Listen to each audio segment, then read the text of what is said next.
జనాలకి అంటే fear mongering నుంచి బయటకు తెచ్చి కరెక్ట్. మెయిన్గా ఏమవుతుందంటే సోషల్ మీడియాలో ఎక్కడ చూసినా అది తింటే పాయిజన్, ఇది తింటే ప్రమాదం, ఇంకేదో పక్కనే ఏదో తవ్వుకొని రెడీగా ఉన్నాము, ఇది తినంగానే దాంట్లో దానిలో దూకి దూకేస్తామేమో, చచ్చిపో యెస్. అయిపోయింది కాళ్ళు కరెక్ట్. పెట్టుకుని ఉన్నాం అన్నట్లుగా క్రియేట్ చేస్తున్నారండి. అవునండి. సో హెల్త్ అన్న డిసీజ్ అన్న అంత సింపుల్ ఏం కాదండి. ఏ కరెక్ట్. ఒక్క దాంట్లో వచ్చిదు, ఒక్క దాంట్లో పోదు. ఇది పోదు. నేను గాఢంగా నమ్ముతాను. రైట్. సో ఐ నాకు ఇక్కడ వచ్చి మాట్లాడడం ఎందుకు ఇష్టం అంటే ఫస్ట్ స్టార్టింగ్‌లో I used to feel like చెప్పేసాం కదా! అయిపోయింది కదా! అయిపోయింది. అనుకున్నాను. నిజంగా చెప్తున్నాను. అవును. ఉన్న ప్రేక్షకులకు చెప్తున్నాను. కరెక్ట్. ఒక పాడ్‌కాస్ట్ చేశాను కదా! Experience rate okay. జనాలకి తెలిసిందనుకున్నాను. తర్వాత కన్సల్టేషన్స్‌లో జనాలు ఎప్పుడైతే నాతో మాట్లాడడం మొదలుపెట్టారో చాలా డౌట్స్ వాళ్ళకి క్లియర్ అయ్యాయి. అంటే నేరుగా రైట్. మాట్లాడేటప్పుడు ఇంకా వాళ్ళు తెలుస్తాయి. ఇంకా ఒరిజినల్ కొన్ని అవును. పబ్లిక్ ప్లాట్‌ఫామ్స్‌లో చెప్పలేం. కరెక్ట్. కొన్ని క్రైటీరియాస్ ఉంటాయి. వి అవును. Student speak about it. So వాళ్ళు నన్ను పర్సనల్‌గా అడిగేటప్పుడు when I cleared those doubts they were like madam మీరు చెయ్యండి, రండి. ఇలా రావడం వల్లే మాకు తెలిసింది. So please spread that awareness అనగానే that is why I was inclined towards yes. మీకు ఇంకో విషయం తెలీదు మ్యామ్. నేను ఎక్కడికెళ్ళినా నేను ఇప్పటికి దాదాపు 1000 ఇంటర్వ్యూలు చేశాను గానీ, నాకు జెలస్ మీ మీద. ఏంటంటే ఎక్కడ పోయినా మీ గురించే అడుగుతారు ఫస్ట్. ఓహ్! ఆ మేడంతో ఒకసారి మేము మాట్లాడొచ్చా? ఆ మేడం కలుస్తారా? ఆ మేడంది భలే ఉంటదండి ఇంటర్వ్యూ అని. నన్ను వదిలేస్తున్నారు. మీ గురించే అడుగుతున్నారు. సో ఇప్పుడు మీరు స్టేట్ హార్ట్ థ్రోబ్ అని గూడా అన్నా గూడా ఆశ్చర్యం ఓహ్! లేదు. Wonderful ma'am. సో ఏంటి మ్యామ్ ఈ లైఫ్ స్టైల్ డిసీజ్ ఎందుకు ఇంతగానం అంటే హ్మ్. ఇండివిజువల్‌గా చాలా మంది చెప్తుంటారు. ఇప్పుడు ఆహ్, పిజ్జా ఉందండి. హ్మ్. పిజ్జాలో ఏం వాడతాం మనం? హ్మ్. అన్ని మంచి ఇంగ్రీడియెంట్సే కూరగాయ ముక్కలు అవే వాడతారు. మంచి మంచియే వాడతారు. హ్మ్. అది ప్రమాదం అంటారు. జంక్ ఫుడ్ అంటారు. ఏంటి జంక్ ఫుడ్ అసలు ఎందుకు ఇంతగానం వ్యసనాల పాలవుతున్నారు జనం ఈ ఫుడ్ పట్ల? సార్ మంచి టాపిక్ సార్. ఎందుకంటే ఇప్పుడు, ఇప్పుడు ఏదైతే మన యూత్ ఉన్నారో వాళ్ళందరికీ నిజంగా కావాల్సింది అండ్ యెస్. నేను ఒక క్లయింట్ స్టడీ అంటే నేను ఎక్స్‌పీరియన్స్ చేసేది కూడా చెప్తాను. మ్యామ్.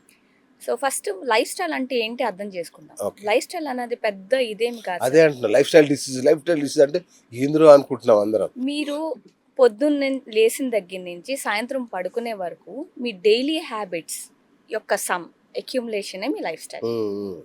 ఎప్పుడు నీళ్ళు తాగారు, ఎప్పుడు పడుకున్నారు, ఎప్పుడు లేసారు, ఏం తిన్నారు, ఎంత తిన్నారు, ఎలా తిన్నారు, ఎవ్రీథింగ్ ఇంక్లూడెడ్. ఇంకా చెప్పాలంటే మీ వాటర్ ఇంటేక్, మీ sleep, emotional stress, okay. Mental stress yes. అదెవరు మాట్లాడరు చాలామంది. అవును. పక్కకు తోసేస్తారు. అసలది పెద్ద టాపికే అనుకోరు ఎవరు. టాపికే కాదు. అవును. దాని గురించి ఎవరికైనా ఇష్యూస్ ఉన్నా మాట్లాడినా అదో పెద్ద టాబూ నిజంగా కరెక్ట్. చెప్పాలంటే. మాట్లాడరు కూడా.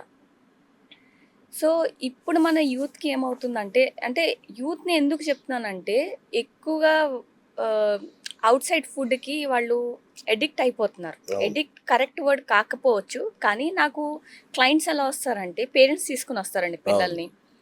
వాళ్ళ కంప్లెయింట్ జనరల్‌గా అన్నం తింటలేదు అని అంటారు. అవును. పక్కనే వాళ్ళు కూడా ఉంటారు. టీనేజర్స్ కానియండి, సమ్ అవును. టీనేజ్ నుంచి 25 వరకు ఉంటారు.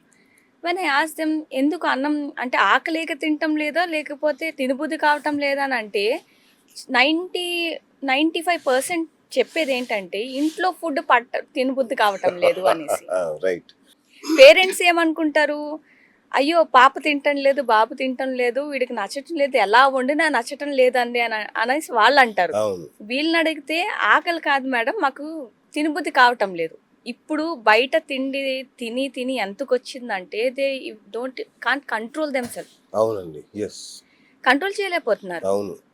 అంటే ఇది ఎంత సివియర్‌గా అయిపోయిందంటే ఈ పాయింట్ నేను ఎందుకు చెప్పదలుచుకున్నా అంటే నేను క్లయింట్స్ నుంచి వింటుంటాను కరెక్ట్. గాబట్టి. ఇది కరెక్ట్. రియల్ టైమ్ ఎక్స్‌పీరియన్స్ నేను చేస్తాను యెస్ మ్యామ్. గాబట్టి. పేరెంట్స్ అంటారు తింటం లేదంటారు. వీళ్ళంటారు తింటున్నాం గానీ మాకు ఇంట్లోది పడటం లేదు, తింటం లేదు. ఇంట్లో చూడంగానే లైక్ వాంతొచ్చేలాగా అవును. అవుతుంది. కొంతమంది చెప్పేది అది కూడా. అవునా? అంత సివియర్‌గా ఉంది. బయట తింటున్నారు. ఆ! ఇంట్లో తింటేనే వాంతొచ్చేలా ఉండడం ఇవన్నీ. సో, ఈళ్ళు ఎంత అడిక్ట్ అయిపోయారో ఒకసారి చూడండి. కరెక్ట్. బయట తిని నిజంగా కంట్రోల్ చేయలేకపోతే they want to but they can't. అది. ఒక అడిక్షన్ లాంటిది ఇది కూడా. Oh my God! సో, ఇప్పుడు వీళ్ళకి వీళ్ళకి నేను చెప్పేది ఏంటంటే పేరెంట్స్ కూడా చెప్తాను సార్ మీ పిల్లలు అన్నం తినటం లేదని కాదు. బయట తిండికి అలవాటు పడిపోయి ఇంట్లో తిండి వాళ్ళకి సహించట్లేదు. అవ్వటం లేదు. అండ్ ఇండస్ట్రీ కూడా ఎలా డిజైన్ చేస్తారంటే హై సాల్ట్స్, హై షుగర్స్, హ టూ మచ్ ఆఫ్ ఆయిల్. పాలటబుల్ గా ఉంచుతారు. Yes. ఏదైనా మీరు పాలటబుల్ గా మంచిగా రివార్డింగ్ గా వెంటనే బ్రెయిన్ కి ఇచ్చారనుకోండి, రివార్డ్ పాత్వేస్ యాక్టివేట్ అయిపోతాయి. ఓహో ఇలా రివార్డ్ పాత్వేస్ ఎప్పుడైతే యాక్టివేట్ అవుతుందో ప్రతిసారి మీ బ్రెయిన్ అదే కావాలంటుంటారు. అంతే కదా.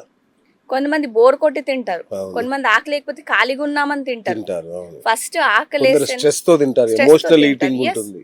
దట్ ఎమోషనల్ అవును. Eating is true. బాధల్లో ఉన్నప్పుడు ఏదోటి ఫుడ్ ని ఒక ఏమంటారు ఒక ఇదిలా తీసుకుంటారు. అవును.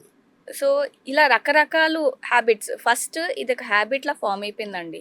ఎప్పుడో ఒకసారి తింటే ప్రాబ్లం కాదండి. ఎప్పుడో ఒకసారి తిన్నాము, బయటికి వెళ్ళాము, దట్స్ నాట్ అ ఇష్యూ. అంటే నేను ఇక్కడ కూర్చుని ఇది మాట్లాడుతున్నానంటే మీరు పర్ఫెక్ట్ గా అయిపోండి, అసలు జంకే తినకండి. ఫస్ట్ జంక్ అంటే ఏంటో చెప్తాను. జంక్ అంటే చెప్పండి. మీరు తిన్న దాంట్లో పోషకాలు లేవు, కొవ్వు జమ చేసే క్యాలరీస్ మాత్రమే ఉంటే దాన్ని జంక్ అంటారు. ఓకే. అంటే మీరు తిన్నారు ఏదో ఒకటి, అందులో పోషకాలు ఏమీ దొరకలేదు, లేకపోతే వెరీ లిటిల్. పిజ్జా బర్గర్ గురించి చెప్పండి మేడం. అట్లా అన్ని మంచి మంచిగా ఉంటాయిగా. ఎవరన్నారండి? అయ్యో, బర్గర్ చూడండి, చెక్క ఎగ్ ఉంటుంది, టమాటాలు ఉంటాయి, తర్వాత కీరా ఉంటుంది, ఇట్లాంటి చాలా ఉంటాయి. ప్రపోర్షనేట్స్ ఆర్ ఇంపార్టెంట్ సార్. ఓకే. మీరు చూసుకుంటే బేస్ లో ఎక్కడో అక్కడ ఎక్కడో ఒక దగ్గర పన్నీర్ ఉంటుంది, ఎక్కడో దగ్గర చికెన్, లేకపోతే ఎక్కడో దగ్గర క్యాప్సికమ్, వాట్ ఎవర్ వేస్తారు. Problem with pizza is the base itself. మైదాతో చేస్తారు, హోల్ వీట్ కాదు. అదొక disadvantage. And most of the part is that grains ఏ వెళ్తున్నాయి మీకు. దానిపైన చికెన్ గానీ ఫుల్ గా మీరు ఇంట్లో చేసుకున్నారు అనుకోండి పర్లేదు. మీరు ఇంట్లో మంచిగా బ్రెడ్ చేసుకొని మీ అవెన్స్ ఉంటే చేసుకొని దాని మీద మీరు స్టఫ్ చేసుకొని. ఇంకొక ప్రాబ్లం సాసెస్, దాని మీద వేసే స్ప్రెడ్స్.